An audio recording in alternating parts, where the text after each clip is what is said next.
本日は画像生成において重要な要素、プロンプトに関する拡張機能、ネグピッピをご紹介します。通常、AI にこんな感じのイラストを生成してちょうだいって渡す指示のことをプロンプトと呼び、そのプロンプトは基本的にプラスの比重を持っています。例えばロングヘアと記述すれば AI ははいはい長い髪を描けばええんやねってなるわけですね。そうですね。記述したプロンプトは基本的に1の比重を持ちます。これをこのような形で記述することにより、そのプロンプトの効力を変化させることもできます。1より小さいとそのプロンプトの効力が弱くなっていき、大きくするほど効力が強くなりますね。例えばいろいろなプロンプトを記述していて、ロングヘアと記述したのになかなか長い髪にならない場合などにプラス 1.5 とかにすると長い髪を生成してくれたりしますよね。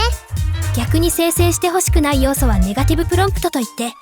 専用の場所に記述するとその要素を生成しないでねって AI に渡すことができます。基本的には生成してほしくない要素がある場合はこちらのネガティブプロンプトに記述すれば大抵の場合は問題ないのですが、一部の強い概念などはネガティブプロンプトでも十分に取り除けない場合があります。作者様のページで分かりやすい例が掲載されているので紹介すると、ゴシックドレスという単語を聞いて皆さんどんなドレスを想像しますか？はいはい、ゴシックドレスって言ったらこれだろ。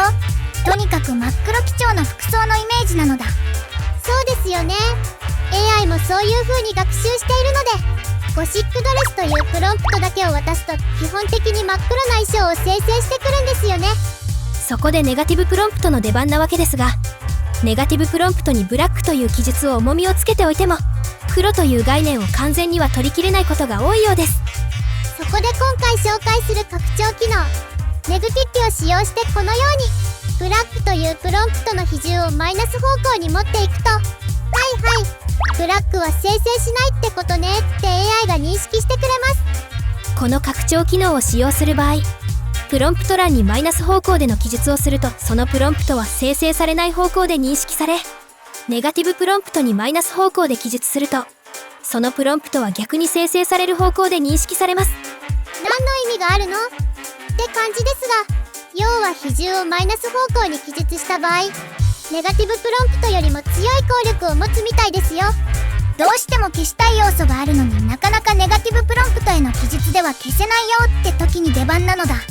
ネグピッピのインストール方法は概要欄に載せてあるので見てみてくださいね。それから我々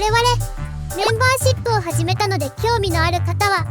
コミュニティタブより紹介動画を見てみてくださいね。それではもう一つの事例を紹介しますね。作者様のページの引用となりますが、マジカルダンディはマジカルなダンディです。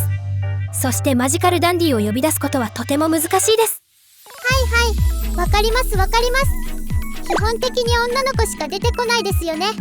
というか AI 画像生成って男性を生成するの結構大変じゃないですか？イケメンは生成できるけど普通の顔というかそういうの難しいですよね。オイラのようなイケメンしか出てこないのだ。話がそれてますよ。マジカルダンディを呼び出すにはマジカルガールとダンディを共存させる必要があります。なるほど、マジカルなんとかって言ったら女の子だから AI もそういう認識ですよね。でもダンディはとても弱いです。そしてガールはとても強いです。なんならガール入れなくてもガールが出てくるのだ。なのでダンディは負けてしまいます。ネガティブプロンプトにガールコロン 1.8 と重たいガールを置いても出てきません。姉様、重たいガールっていう表現はダメですよ。せめてリンゴ何個とかで。そういえばロード・オブ・ザ・なんとかのエルフがダークエルフになったとかなんとかで、ネグピッピを使ってプロンプトにガールコロンマイナス 1.6 とか記述するとこのようにマジカルダンディが現れるようです。マジカルダンディ爆誕ですね。すごいパワーワードなのだ。いやでも男の人の画像を作るときは結構役に立つんじゃないですか？そもそも男の画像に需要があるのか？先日投稿した風の谷のナウシカ編でユパ様とクロトワの作成に手こずりましたからね。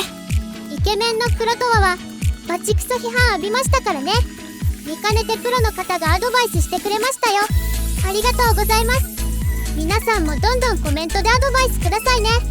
ところでマジカルダンディの生成って面白そうじゃないですか？ちょっとやってみましょうか。おいおい、需要がないぞきっと。はいはい、それじゃあ今日はこの辺で高評価チャンネル登録もよろしくお願いしますね。続きはファンザ限定動画でやるのだ。